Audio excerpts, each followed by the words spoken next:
Kota ini bukan hanya batu dan bangunan. Ia adalah nafas panjang sebuah warisan yang tetap mengalir dari generasi ke generasi. Semarang, tempat di mana lorong-lorong tua di kota lama menjadi pengingat sunyi tentang kejayaan yang pernah singgah. Di antara dinding-dinding kolonial, budaya tak hanya diam dalam bentuk, tapi bergerak dalam tarian, dalam gamelan, dan hidup dalam adab yang diwariskan. Warisan sejati tidak hanya disimpan, ia harus dihidupkan. Maka, mari kita melangkah ke selatan menuju Ungaran. Di sana, Desa Kalongan berdiri anggun dalam dekapan alam.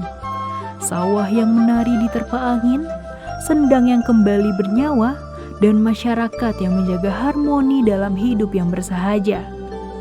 Desa Kalongan ini sebuah desa yang terletak di Kecamatan Ungaran Timur, Kabupaten Semarang, yang sejak tahun 2016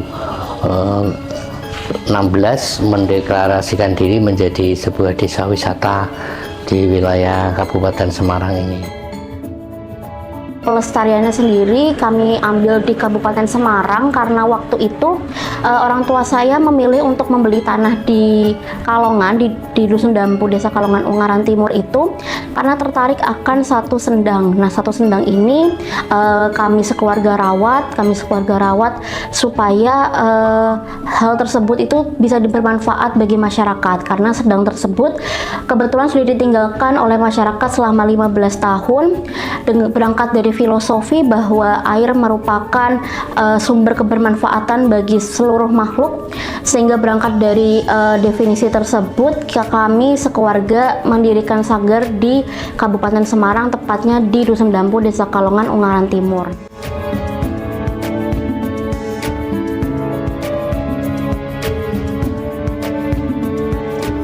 Di tanah itu, lahirlah sebuah ruang, bukan sekedar tempat berlatih, melainkan taman tempat budaya bertunas kembali. Sanggar Budaya Condro Winoto. Di sanggar ini, tari menjadi bahasa, gamelan menjadi detak jantung, dan unggah-ungguh menjadi peta arah kehidupan.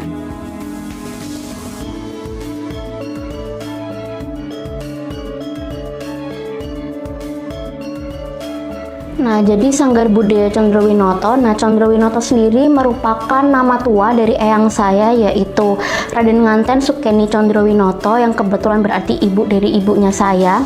Nah, jadi ibu Raden Nganten Eropeana yang merupakan ibu saya itu membangun Sanggar Budaya Condro Winoto untuk menunjukkan baktinya kepada ibunya. Nah, jadi Condro Winoto diambil dari nama tua dari eyang saya. Nah, kemudian untuk pendirian sanggar sendiri didirikan tahun 2018 oleh Raden Nganten Eropeana Puspitasari dan juga Bapak Agus Parmadi, yaitu untuk keresahan beliau terhadap generasi muda sekarang yang sudah lupa akan jati dirinya dan lebih bangga akan jati diri bangsa lain, sehingga kita di Sanggar Budaya Condro Winoto ini menekankan tentang aspek pentingnya untuk melestarikan kebudayaan Jawa, pentingnya untuk menyadari siapa jati diri kita dan ikut untuk melestarikan kebudayaan Jawa dan juga kebudayaan yang ada di Indonesia ini. Dari nama yang penuh makna dan semangat pelestarian, Sanggar Budaya Condro Winoto hadir sebagai ruang belajar dan berproses. Di balik tembok sederhana itu, ada semangat yang terus menari dan berbunyi, menyelam jati diri lewat budaya yang hidup. Inilah wajah keseharian Sanggar Budaya Condro Winoto, tempat warisan budaya yang diajarkan dan dihidupkan. Kegiatan di Sanggar Budaya Condro Winoto ini kami membuka 3 kelas, yaitu kelas tari, kelas karawitan atau kelas gamelan, dan juga kelas budi pekerti Jawa atau unggah-ungguh Jawa. Menika jonggo, menika jojo, menika padaran, menika asto.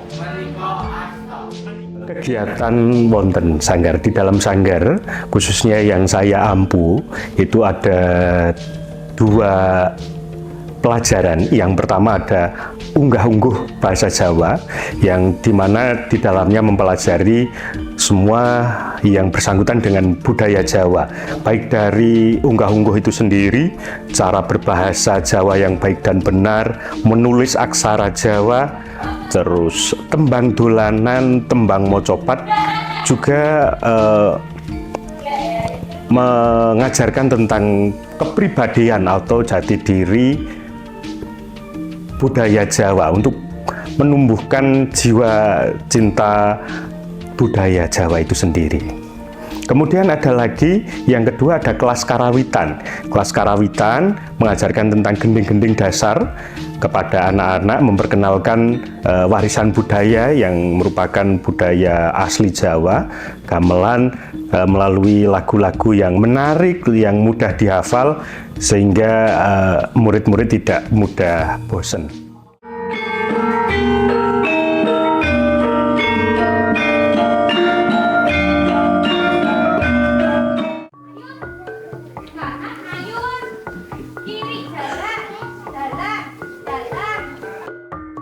Untuk materi yang ada di Sanggar Budaya Condrowinoto itu terbagi menjadi 4. Yang pertama ada kelas kecil putri dengan tari kebyok anting-anting. Kemudian yang kedua ada kelas tari putri sedang dengan materi tari Candi Ayu.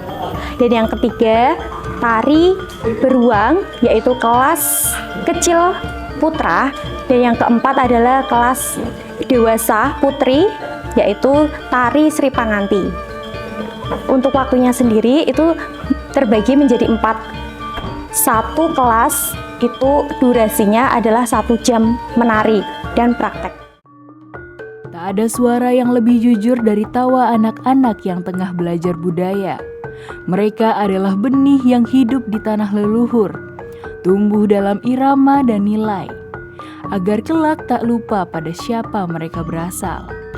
Ataupun jumlah peserta didik yang ada di Sanggar, yaitu sampai saat ini yaitu berjumlah 80 sampai 100 anak. Untuk usianya macam-macam, ada dari SD, SMP, SMA, bahkan ada yang sudah berkuliah juga. Nah, jadi kemudian untuk pendaftarannya sendiri, pendaftaran di Sanggar, karena kami menggunakan sistem kurikulum seperti sekolah, jadi ada ujian tengah semester, ada ujian akhir semester, ada penerimaan rapot juga, sehingga pendaftaran di Sanggar ini nggak bisa langsung asal masuk aja. Jadi untuk pendaftaran di Sanggar mungkin saat setelah ujian akhir semester atau saat kenaikan kelas baru para yang ingin mendaftarkan putra-putrinya ke Sanggar itu bisa menghubungi pengurus Sanggar. Di Sanggar Budaya Condrowinoto, seni diajarkan dengan ketekunan dan cinta. Setiap gerak dan nada bukan sekedar diajarkan, tetapi ditanamkan hingga meresap ke dalam jiwa. Inilah cara mereka merawat warisan dari hati ke hati dan dari generasi ke generasi. Metode yang saya gunakan di Sanggar Budaya Condrowinoto yaitu yang pertama demonstrasi. Demonstrasi adalah menjelaskan materi tentang tarian yang akan saya ajarkan.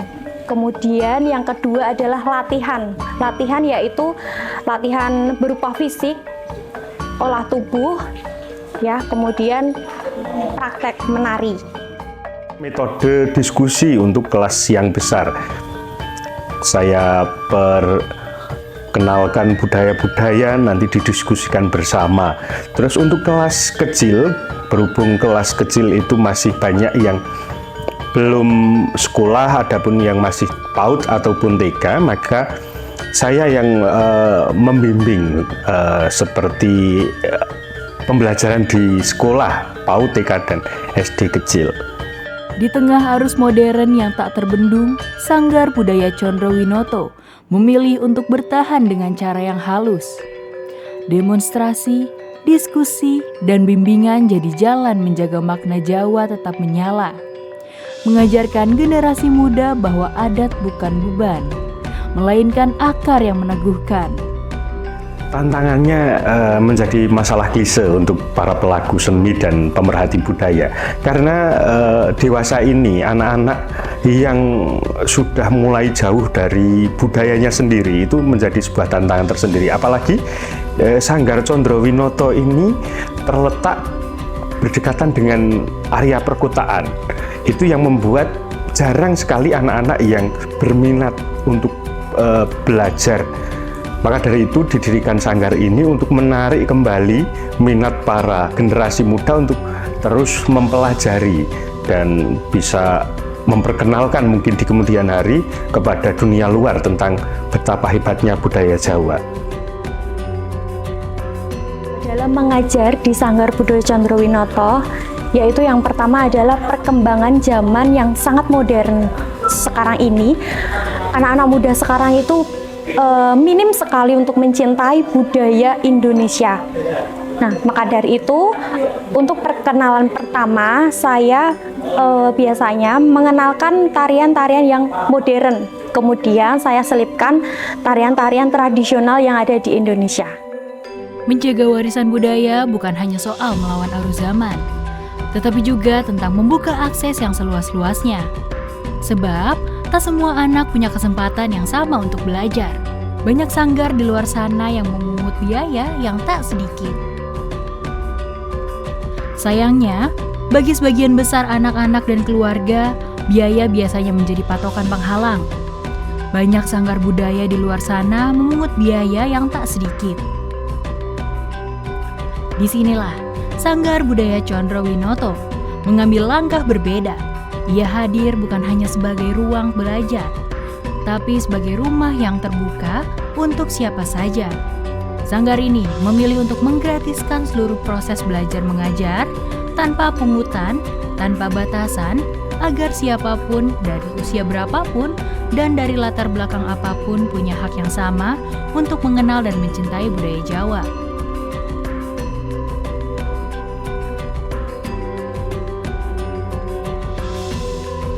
Sanggar Budaya Condrowinoto menggratiskan pembelajaran yang ada di sanggar. Nah, sebenarnya tujuannya hanya simpel sih, Kak.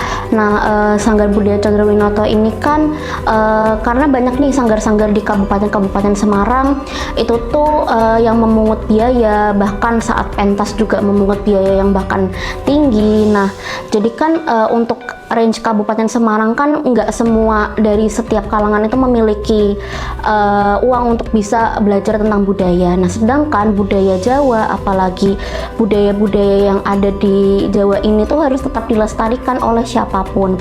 Sehingga Sanggar Budaya Condrowinoto ini menggratiskan pembelajarannya, ataupun kita tidak mengambil profit sama sekali, karena kita ingin menjadi tempat yang inklusif aja sih, Kak, untuk semua kalangan supaya bisa belajar di sanggar, bisa melestarikan kebudayaan Jawa juga secara masif juga. Karena banyak sekali mungkin dari teman-teman juga yang ingin belajar budaya tapi terkendala biaya, mungkin masuk sanggar mana tapi terkendala biayanya. Kami dari Sanggar Budaya Condrowinoto menggratiskan tersebut supaya semua kalangan, baik semua dari segala usia, dari segala latar belakang itu bisa belajar dan bisa menimba ilmu di Sanggar Budaya Condrowinoto. Nah, itu supaya budaya Jawa itu lebih kelestariannya ataupun keeksistensinya lebih masif lagi. Bu Ana dan juga Ki Cokro itu memfasilitasi segala sesuatu yang dibutuhkan di sanggar ini. Bahkan sanggar ini adalah salah satu-satunya sanggar nirlaba yang ada di Kabupaten Semarang, bahkan di sekitarnya. Jadi murid-murid hanya diminta untuk disiplin, sregep latihan, rajin untuk bisa belajar di sini.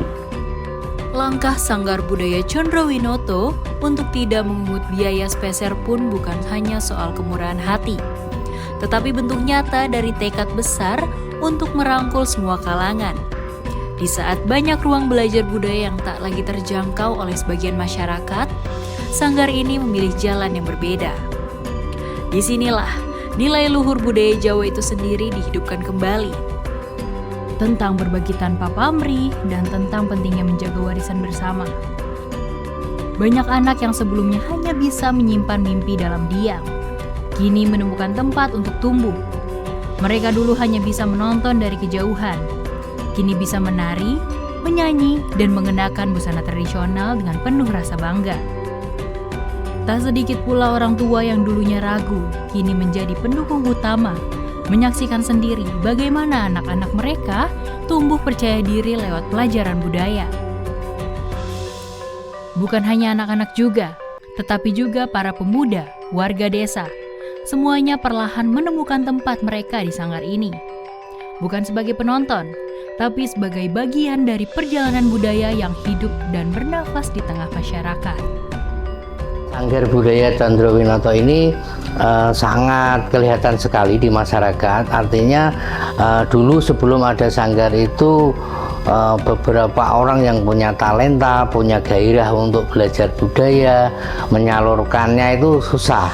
Artinya mereka kadang tidak menemukan tempat untuk mengekspresikan daripada warga kita yang mempunyai gairah untuk itu. Tapi dengan adanya Sanggar Budaya Condrowinoto ini, warga kami yang mempunyai seni, yang mempunyai talenta, yang mempunyai passion tentang budaya akhirnya bisa terakomodir. Apalagi Sanggar Budaya Condrowinoto ini diselenggarakan secara free.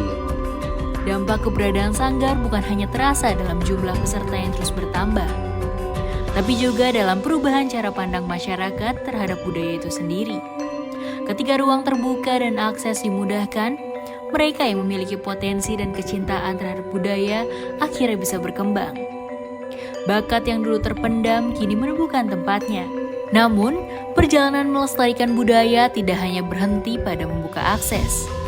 Ada satu keputusan penting yang juga menjadi ciri khas Sanggar Budaya Condrowinoto, yakni pilihan terhadap gaya atau gagrak yang digunakan dalam pengajarannya. Kenapa bergerak Ngayogyakarta, kenapa nggak bergerak Semarang ataupun bergerak Solo yang mungkin lebih dekat dari Semarang? Karena kami sekeluarga merupakan keturunan juga dari Keraton Ngayogyakarta Hadiningrat, sehingga leluhur-leluhur kami itu berasal dari Ngayogyakarta Hadiningrat, sehingga hal tersebut relevan bagi kami untuk melestarikannya, yaitu gagrak Ngayogyakarta karena sejalur dengan leluhur kami. Nah, Ngayogyakarta sendiri, mengapa kami memilih itu kan juga sebuah pakem Jawa ya. Pakem Jawa kan ada Solo dan juga Jogja. Nah, kami memilih Jogja karena itu sesuai dengan jalur kami dan juga sesuai dengan pakem adat istiadat yang kami ugemi sejak zaman dahulu kala.